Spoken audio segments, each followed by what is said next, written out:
এই চেকের পাতাটা এখন আমি ডায়েরির মধ্যে দিয়ে দিব, আর ভাইয়া বুঝতেই পারবে না যে ভাইয়া আসলে কোথায় সাইন করতেছে, ডায়েরিতে নাকি চেকে।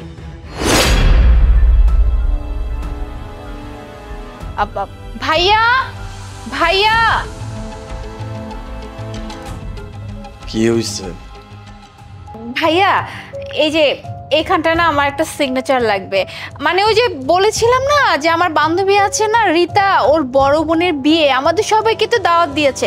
এখন ওই বিয়েতে তো যেতে হবে, এর জন্য কলেজ থেকে ছুটি লাগবে। আর অ্যাপ্লিকেশনে যদি তোমার সাইন না থাকে তাহলে তো আমাকে কখনোই স্যার ছুটি দিবে না। তাই প্লিজ এখানে একটা সাইন করে দাও, অ্যাপ্লিকেশনটা আজকে জমা দিব। সবই বুঝলাম, কিন্তু হ্যান্ড রাইটিং এর এটা কি অবস্থা? এটা হ্যান্ড রাইটিং না অন্য কিছু? তুমি তো জানো আমার হাতের লেখাটা খুব একটা ভালো না। এক কাজ করবি, বিয়েতে যেহেতু যেতেই হবে, নিজের জন্য সুন্দর আর কিছু শালীন পোশাক কিনবি, আর যদি পারিস আমার জন্য কিনে দিস। আচ্ছা ঠিক আছে, চিন্তা করো না, নিয়ে আসবো।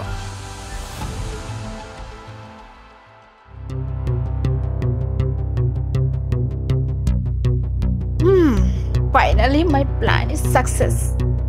আমি তো আমার টাকাটা পেয়ে গেছি।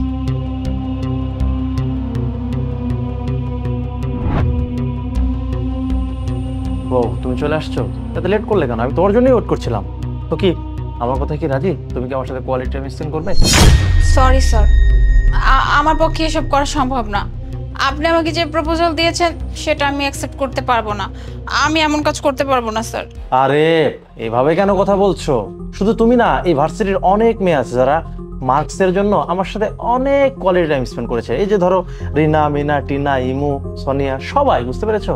প্রথমে অবশ্যই বলেছিল আমার সাথে কোয়ালিটি টাইম স্পেন্ড করবে না। প্রথমে যখন একবার ফেল করে দিলাম তখন আমার সাথে কোয়ালিটি টাইম স্পেন্ড করার জন্য রাজি হয়ে গেছে।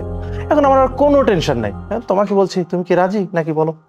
স্যার প্লিজ, স্যার এমনটা করবেন না আমার সাথে। আমি তো বললাম যে আমার পক্ষে এসব করা সম্ভব না। ওকে ঠিক আছে, তুমি যেহেতু বলছো আমার সাথে কোয়ালিটি টাইম স্পেন্ড করবেও না, টাকাও দিবে না, নো প্রবলেম। আমি তোমাকে পাস করে দিব না, সারা জীবন ভার্সিটি থেকে বের হতে পারবে না পাস করে, বলে দিলাম। স্যার আমি আপনার জন্য টাকা নিয়ে আসছি। আপনি যে অ্যামাউন্টের কথা বলেছিলেন 50,000 টাকা, কিন্তু স্যার আমার পক্ষে সত্যি এসব কাজ করা সম্ভব না। প্লিজ প্লিজ আমার এক্সামটা আটকাবেন না। আপনার বলা অ্যামাউন্টটা নিয়ে আসছি, যেখানে 50,000 টাকা আছে। তুমি আমার জন্য তাহলে টাকা নিয়ে আসছো?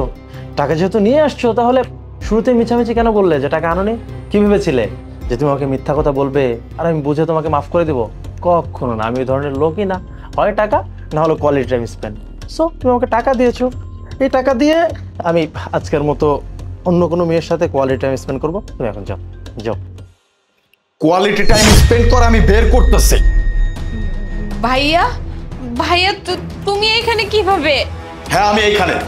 ছোট বোন আমাকে সবকিছু বলে দিছে, কিভাবে তুই প্রতারণার ফাঁদে ফেলে আমার কাছ থেকে চেক লিখে নিয়ে আসছিস। ভাইয়া তুমি কি আপুর দেওয়া কোনো অ্যাপ্লিকেশনে সাইন করেছো? হ্যাঁ অ্যাপ্লিকেশনে সাইন করছি তো। কেন? ভাইয়া আপু না তোমাকে মিথ্যে কথা বলেছে। ওটা কোনো অ্যাপ্লিকেশন ছিল না, ওইটা না তোমার চেক বই ছিল। তোমার কাছ থেকে অনেকগুলো টাকা মিথ্যে কথা বলে নিয়ে নিয়েছে। মানে কি এসবের? মানে এত বড় একটা প্রতারণা, যেই থালাতে খাচ্ছে সেই থালাতেই ফুটো করছে। ঠিক আছে, ও এই টাকা নিয়ে কি করতে গেছে এটা তো আমি খুঁজে বের করবই। আমি ওকে হাতে নাতে ধরব। আর তোকে অনেক ধন্যবাদ, তুই ব্যাপারটা আমাকে বলছিস।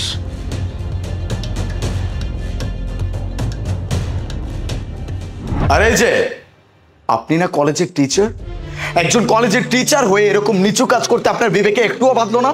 আপনার কাজ কি? স্টুডেন্টদেরকে শিক্ষা দেওয়া, তাদেরকে ভালো শিক্ষা দেওয়া। আর সেখানে আপনি কি করতেছেন? তাদেরকে ব্ল্যাকমেল করতেছেন, তাদেরকে ইউজ করতে চাচ্ছেন, তাদের সাথে এরকম নোংরামি করতেছেন। আপনার ব্যবস্থা তো আমি করব, আমি আপনাকে পুলিশে দিব। ভাই ভাই প্লিজ আমার কথাটা একটু বোঝার চেষ্টা করেন। আমি তো এই ভার্সিটির প্রিন্সিপাল, প্লিজ আপনি পুলিশকে খবর দেবেন না। এই যে আপনার বোন আছে না, আপনার বোনের কোনো টাকা পয়সা কিচ্ছু দিতে হবে না। এই যে 50,000 টাকা, এটাও লাগবে না। আমি আপনার বোনকে ফ্রিতে মার্কস দিয়ে দিব আর পাস করে দিব।